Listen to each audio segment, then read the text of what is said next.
Hello friends, स्वागत है आपका आप सभी का इजी लर्निंग बाय चांदनी में। तो फ्रेंड्स, यहाँ पे हम बात करने वाले हैं जो सीटेट का एग्ज़ाम होने वाला है 20 दिसंबर को। तो फ्रेंड्स, इसमें जो है यूपी टेट में भी काम आएगा और सुपर टेट के लिए भी इम्पोर्टेंट है।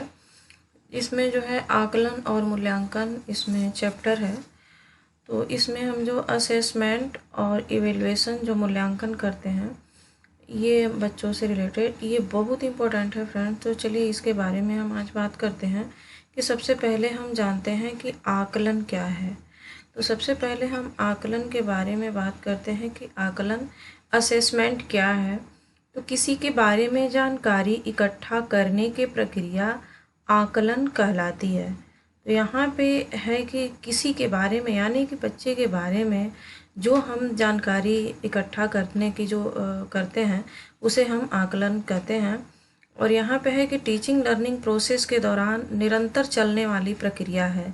और ये क्या होती है जो आकलन ये होता है कि जब तक हम टीचिंग लर्निंग प्रोसेस में रहते हैं तब तक ये निरंतर चलने वाली प्रक्रिया होती है आकलन असेसमेंट। तो अब आते हैं यहाँ पे हम कुछ महत्वपूर्ण पॉइंट्स हैं यहाँ पे। तो पहले यहाँ पे है कि आकलन एक संक्षिप्त शॉर्ट प्रक्रिया है। आकलन अधिगम में इम्प्रूव करने का एक तरीका है। तो आकलन यहाँ पे भी है कि जो अधिगम में इम्प्रूव करने का एक बेहतर तरीका होता है आकलन। और आकलन का जो प्राइमरी ऑब्जेक्ट है, जो प्राथमिक उद्देश्य होता है, यह है कि कंसेप्ट से संबंधित जो भी कन्फ्यूज़न बच्चे को है उसको समझना चाहिए। कहने का मतलब ये है कि हम अगर टीचिंग लर्निंग प्रोसेस के दौरान अगर हम क्लास में पढ़ाते समय अगर बच्चे से कोई में कुछ भी सॉल्व करने में अगर प्रॉब्लम होती है, परेशानी होती है, तो सबसे पहले उसकी समस्या को हमको समझना चाहिए, फिर उसको सॉल्व करना चाहिए। तो ये आकलन जो है इसीलिए कहा जाता है कि ये टीचिंग लर्निंग प्रोसेस के दौरान निरंतर चलती रहती है ये प्रक्रिया, इसे ही हम आकलन कहते हैं। आई होप कि आपको आकलन का मतलब समझ में आ गया होगा कि आकलन असेसमेंट होता क्या है। अब हम आते हैं नेक्स्ट पॉइंट पे यहाँ पे कि आकलन दो प्रकार का होता है।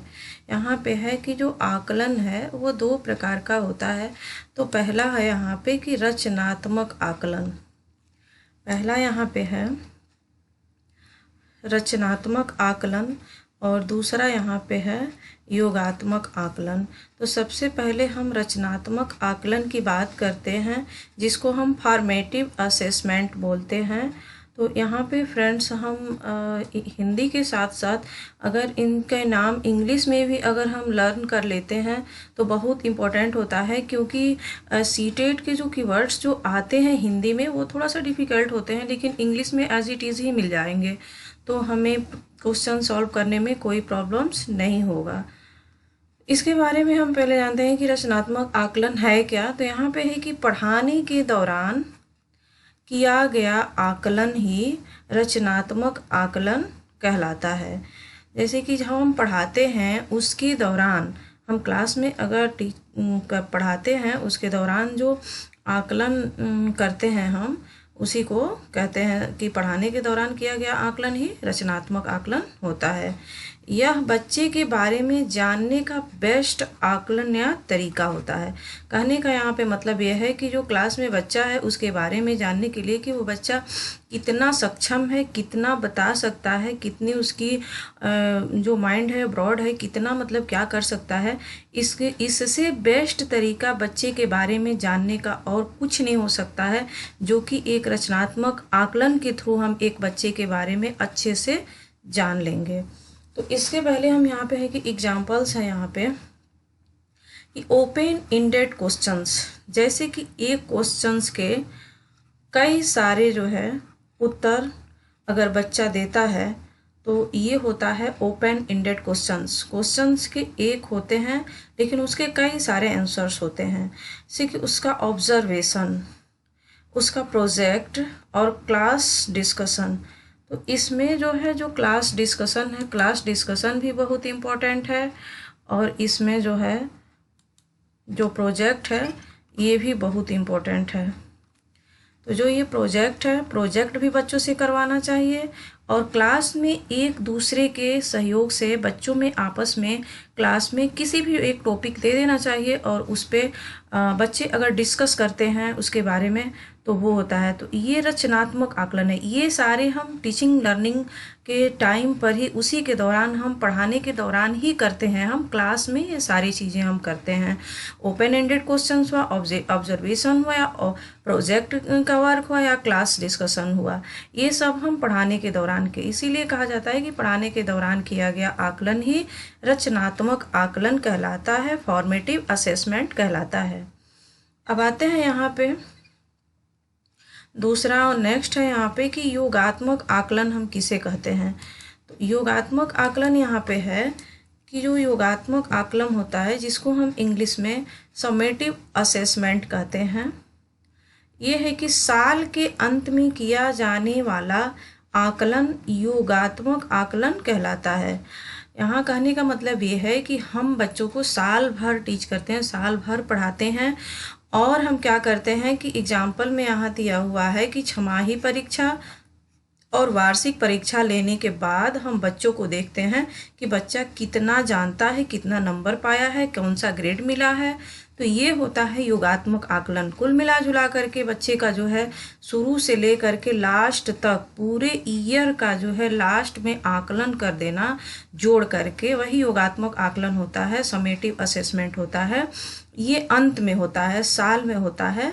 तो छमाही परीक्षा जैसे कि और वार्षिक परीक्षा, आई होप कि आप लोगों को अच्छे से समझ में आ गया होगा कि योगात्मक आकलन क्या हुआ और रचनात्मक आकलन क्या हुआ। रचनात्मक आकलन वो हुआ कि हम क्लास के दौरान ही हम बच्चों से ओपन एंडेड क्वेश्चंस, जैसे कि एक क्वेश्चंस पूछे उसके कई सारे आंसर बताएं, बच्चे सोच सोच करके प्रोजेक्ट वर्क करवाएं उनमें, और जो है एक दूसरे के सहयोग से किसी भी एक टॉपिक पे डिस्कस करवाएं। तो बच्चों को जो है वो रचनात्मक आकलन होता है, वो सबसे बेस्ट आकलन होता है। ये है योगात्मक, ये जो है साल के अंत में किया जाने वाला आकलन योगात्मक आकलन कहलाता है। आई होप आप लोगों को अच्छे से समझ में आया होगा फ्रेंड्स। अब हम आते हैं यहाँ पे हम नेक्स्ट पे। अब इसी में एक होता है आकलन, तो हम समझ गए कि आकलन क्या होता है, और आकलन के जो है दो पार्ट हुए। अब हम बात करते हैं यहाँ पे मूल्यांकन, जो कि आकलन से बड़ा होता है। मूल्यांकन, जिसको हम इवेलुएशन कहते हैं, ये भी बहुत महत्वपूर्ण है। सीटेट से इसमें हर बार जो है ये आकलन से और मूल्यांकन से क्वेश्चंस बनते ही बनते हैं फ्रेंड्स, बहुत इंपॉर्टेंट है, ये हर बार बने हुए हैं। तो चलिए फ्रेंड्स, इसके बारे में हम बात कर लेते हैं कि किसी विषय वस्तु व्यक्ति आदि के गुण दोषों का विवेचन करके संबंध में सही निर्णय करना मूल्यांकन कहलाता है। यहाँ पे कहने का मतलब ये है फ्रेंड्स कि किसी भी विषय, किसी भी वस्तु हुआ या कोई व्यक्ति हुआ, उसके जो है गुण और दोषों का विवेचन करके उसका जो है एक्सप्लेन करके में सही निर्णय करना मूल्यांकन कहलाता है, इवेल्युएशन कहलाता है। तो ये जो है दो टाइप का होता है, यह मात्रात्मक एवं गुणात्मक दोनों ही होता है ये। तो मूल्यांकन क्या होता है कि मूल्यांकन मात्रात्मक होता है और गुणात्मक होता है। यहाँ पे हम बात करते हैं कि यह अधिगमकर्ता जो लर्नर्स होते हैं उनको सीखने के प्रोसेस में मदद करने के तरीके खोजता है। कौन खोजता है? मूल्यांकन, ये होता है। अब हम आते हैं इसमें नेक्स्ट पॉइंट है कि मूल्यांकन इस बात पर भी फोकस करता है कि अधिगमकर्ता क्या और कैसे सीख रहा है, कि अधिगमकर्ता क्या और कैसे सीख रहा है, मूल्यांकन इस पे भी फोकस करता है। अब हम आते हैं नेक्स्ट, यहाँ पे पॉइंट है मूल्यांकन की। हम कुछ विशेषताओं के बारे में जान लेते हैं कि मूल्यांकन की विशेषता क्या क्या है, जो कि आकलन से बड़ा होता है मूल्यांकन। तो मूल्यांकन भी बहुत इंपॉर्टेंट होता है, और मूल्यांकन की विशेषता क्या क्या होनी चाहिए ये भी बहुत ज़रूरी हो। सबसे पहले इम्पोर्टेंट होता है कि अगर हम मूल्यांकन करते हैं तो मूल्यांकन करने के जो है वैधता, वैलिडिटी। वैध मूल्यांकन वह होता है जो वास्तव में उसी बात का परीक्षण करे जिसके बारे में वह जानना चाहता है। कहने का मतलब कि जो मूल्यांकन होती है तो वो वैध होना चाहिए, अवैध नहीं, वैध, वैलिडिटी होनी चाहिए कि वहाँ पे जो है वास्तव में उसी बात का परीक्षण करे जिसके बारे में वह जानना चाहता है। दूसरा है यहाँ पे विश्वसनीयता।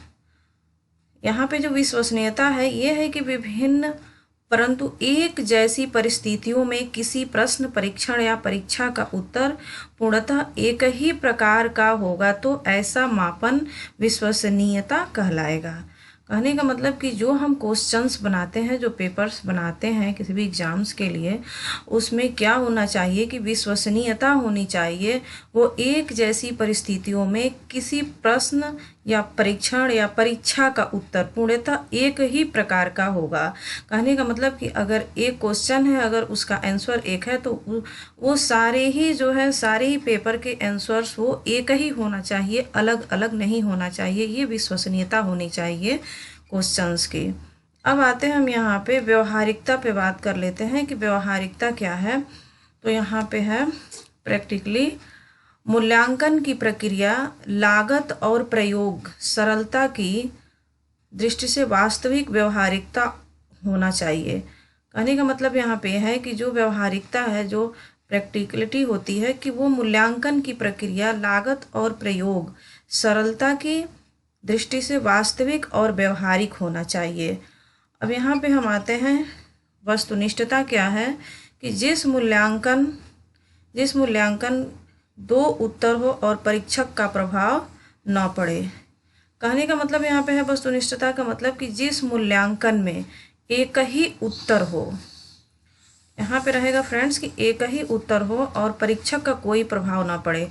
कहने का मतलब कि हम ट्यूशन भी करते हैं अगर और क्लास में पढ़ते हैं तो कोई टीचर अगर हमको कोई टेस्ट देते हैं, परीक्षा देते हैं, तो अगर हमको एग्ज़ाम में आया कि कैट, तो कैट का मतलब बिल्ली होनी चाहिए, लेकिन हमने तो सारे बच्चे तो कैट मीन्स बिल्ली लिख दिए, लेकिन जो हमारे ट्यूशन के टीचर हैं उन्होंने जो है क्या किया, हमने कैट का मतलब डॉग, कुत्ता लिख दिया था, तो उन्होंने क्या, अरे ये तो हमारे ट्यूशन के टीचर हैं, बच्चा है ये, तो इसलिए उसको हमने, वो टीचर क्या किया कि अपने तरफ से पक्षपात करके उसको जो है बना दिया बिल्ली।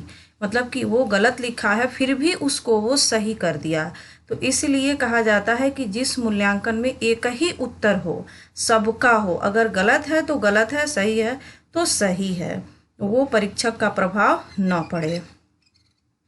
नेक्स्ट पॉइंट यहाँ पे आता है कि जो व्यापकता होती है कि इसमें सारे गुण मापन होता है। कहने का मतलब कि जो व्यापकता होती है, व्यापकता में कि सारे गुणों का जो है मापन होता है बालक के, जिसमें कि उसके सारे पक्षों का, जो शारीरिक होता है, मानसिक होता है, या फिर जो उसके व्यवहार में जो भी उसका जो सभी पक्षों का, बालक के सभी पक्षों का, सारे गुणों का मापन होता है, उसको हम व्यापकता कहते हैं। तो व्यापकता भी मूल्यांकन इवैल्यूएशन में बहुत इम्पोर्टेंट होता है। तो फ्रेंड्स, आई होप आप लोगों को अच्छे से समझ में आया होगा। तो फ्रेंड्स, हमारी वीडियो को लाइक करें और शेयर करें और हमारा चैनल इजी लर्निंग बाय चांदनी को सब्सक्राइब करें और हमें मोटिवेट करें फ्रेंड्स, ताकि हम और अच्छे से अच्छे वीडियो आप सबके लिए ला सकें। Friends, thanks for watching.